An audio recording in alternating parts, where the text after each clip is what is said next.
Bismillahirrahmanirrahim.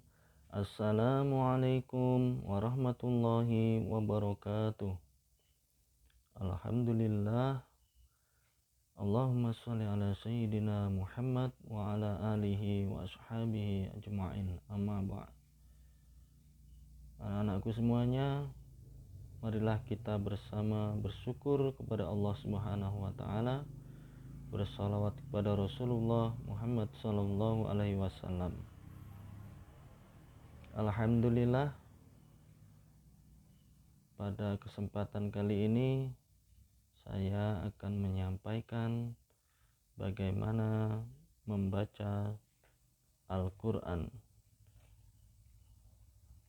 Dan pada kesempatan ini khusus untuk membahas bacaan Quran surah At-Tin. Surah At-Tin ini merupakan surah yang ke-95, kemudian terdiri dari 8 ayat, diturunkan di Mekah, sehingga dikenal juga dengan surah Makkiyah, ya, atau masuk ke dalam golongan surah Makkiyah. Baik, anak-anakku semuanya, dalam membaca surah At-Tin atau Al-Quran itu ada kaidah tertentu dalam membacanya, karena di dalam membaca Al-Quran ini nanti akan ada hukum bacaan, ya, atau tajwid. Nanti ada yang namanya idhar, ikhfa, iqlab, qalqalah, ya, itu sebagai dasarnya, dasar tajwid. Paling tidak kalian mengetahui dasar-dasar ilmu tajwidnya, karena masih banyak sesungguhnya yang dipelajari untuk membaca Al-Quran. Baik, nanti kita langsung bahas, ya.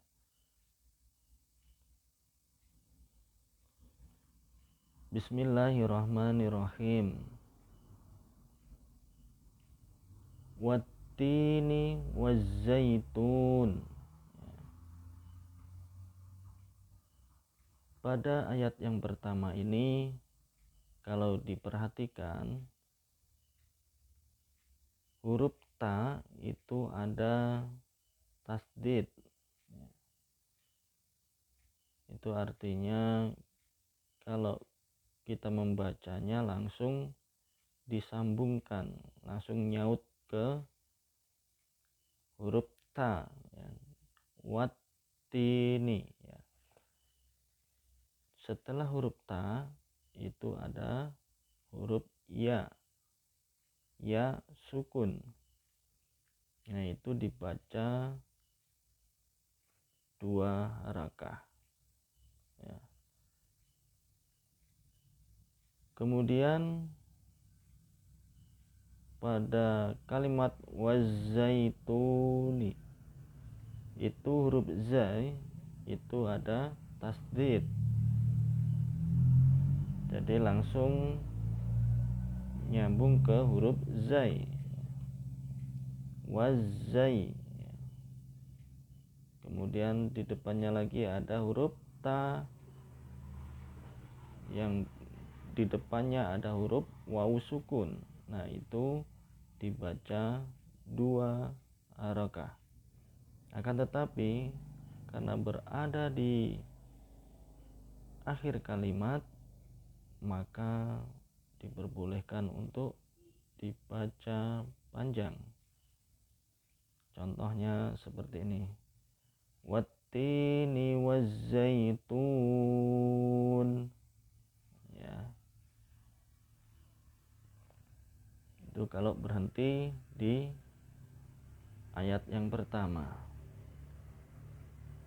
Tetapi kalau kita menyambungkan di ayat kedua, maka tuni, tu, itu dibaca 2 harokah ya. Kemudian ni-nya dibaca langsung nyambung ke ayat kedua. Contohnya seperti ini. Wattini wazzaituni wa turi sinin. Ya. Di sini sudah mulai paham ya. Kemudian di ayat kedua itu huruf to itu ada domah, di depannya ada waw sukun. Nah, itu 2 harakah. Begitu pula pada kalimat berikutnya sinin ya. Huruf sin kasrah, di depannya ada ya, jadi dibaca 2 harakah. Kemudian kalau berhenti di ayat yang kedua ini, di huruf terakhir ada nun, kemudian ya sukun, dan huruf terakhirnya nun hidup, jadi dibaca dimatikan dan bacanya boleh panjang di akhir kalimat. Contohnya waturi sinin. Nah, huruf nunnya dimatikan ya. Nah, ini juga dikenal dengan mad jaiz munfasil. Nah, ini seperti mad jaiz munfasil ini dibaca panjang, boleh lebih dari 3 atau 4 atau 5 harakah ya. Mad itu artinya panjang, jaiz itu artinya boleh ya. Berarti boleh dipanjangkan. Yang 2 harakah bisa jadi 3, 4 atau 5 harakah. Seperti yang di akhir kalimat itu boleh dibaca panjang. Akan tetapi di sini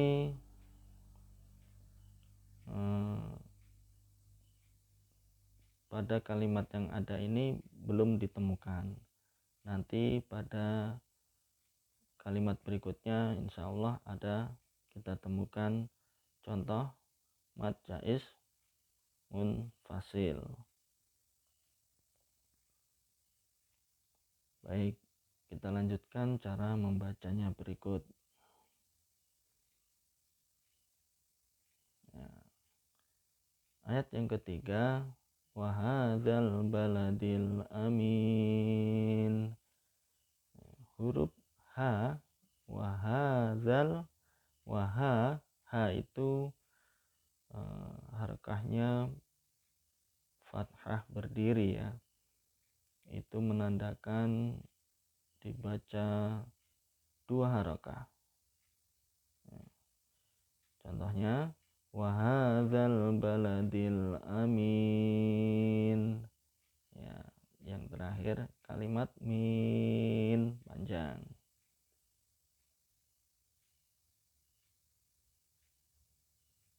Ayat yang keempat, laqad khalaqnal insana fi ahsani taqwim. Nah, di sini ada huruf yang masuk ke dalam hukum tajwid. Apakah anak-anakku sudah menemukan huruf apa saja? Ya. Baik, kita cari bersama-sama. Yang pertama huruf dal, ya. Dal sukun. Laqad itu tajwidnya namanya qalqalah, ya. Qalqalah sugro atau qalqalah kecil karena berada di tengah kalimat. Laqad dan bacanya dipantulkan. Laqad, laqad khalaqnal. Dal, terus ada lagi qaf. Nah, qalqalah itu apakah anak-anak sudah tahu berapa hurufnya? Baik, ada qaf, to, ba, jim, dal. Ada 5.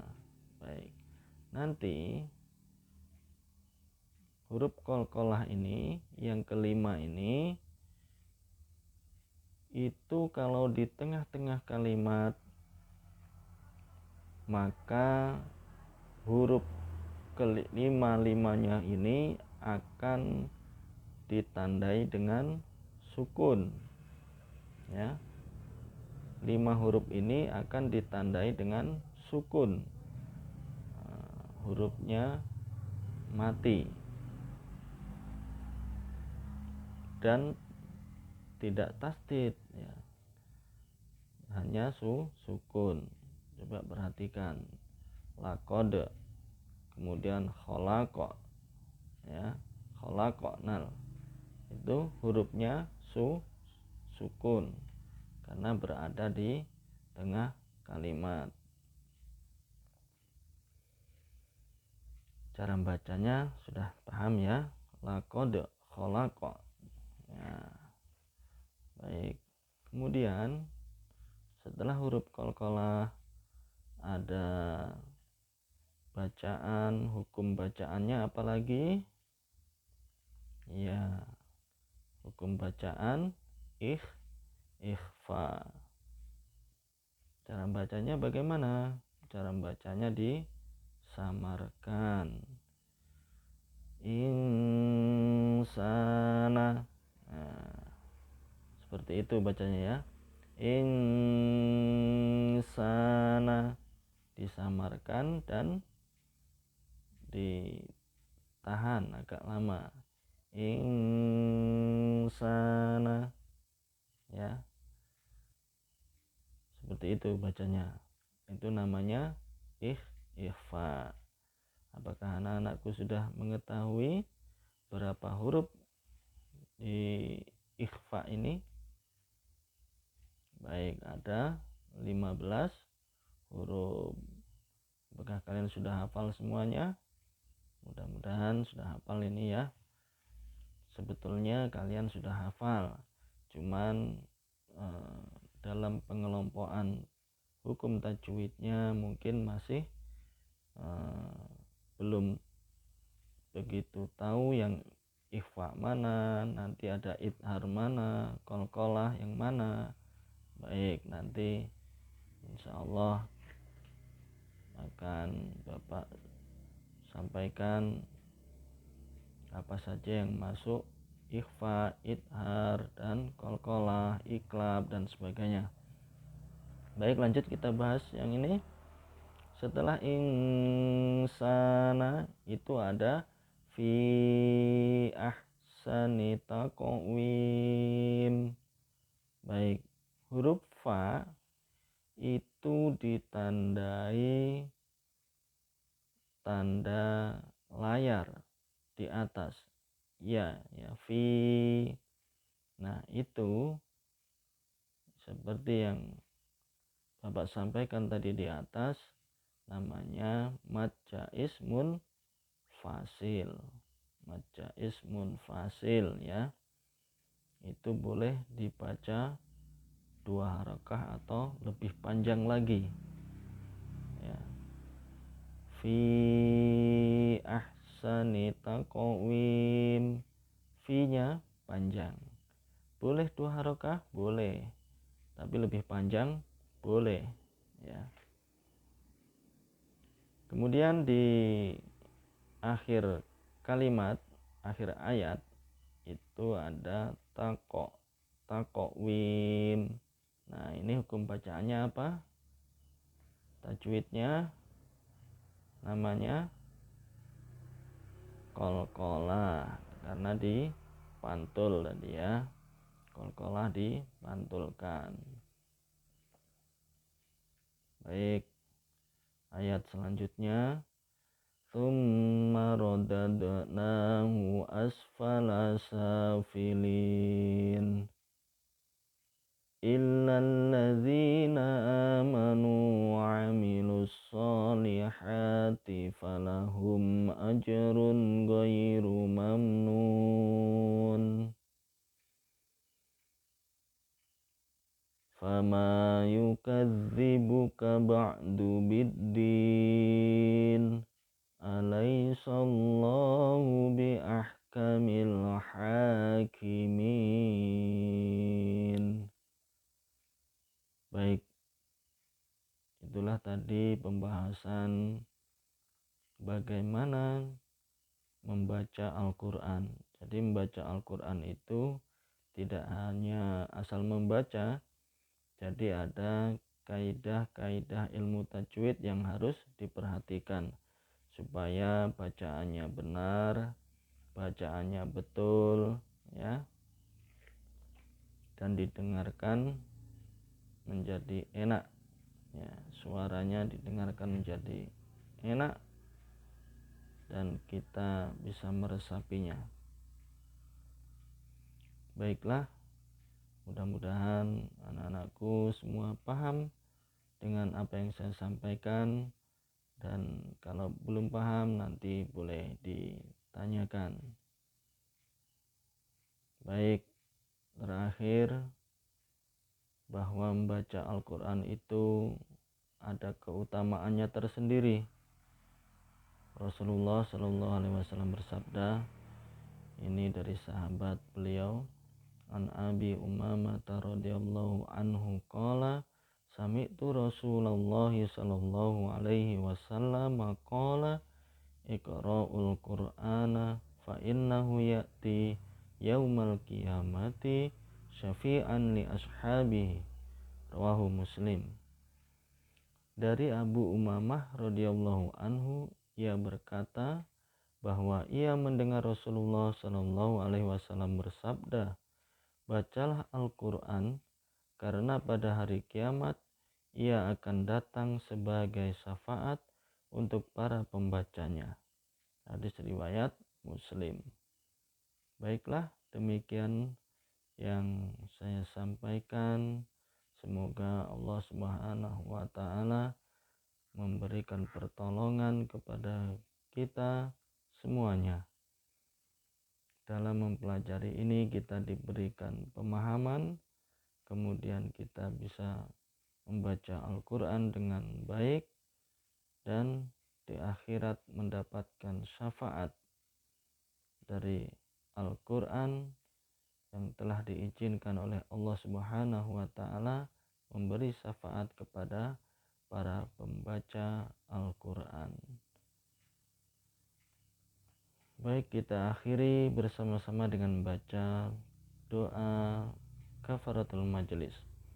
Subhanakallahumma wa bihamdika asyhadu an la ilaha illa anta astaghfiruka wa atubu ilaik. Walhamdulillahi rabbil alamin. Wassalamualaikum warahmatullahi wabarakatuh.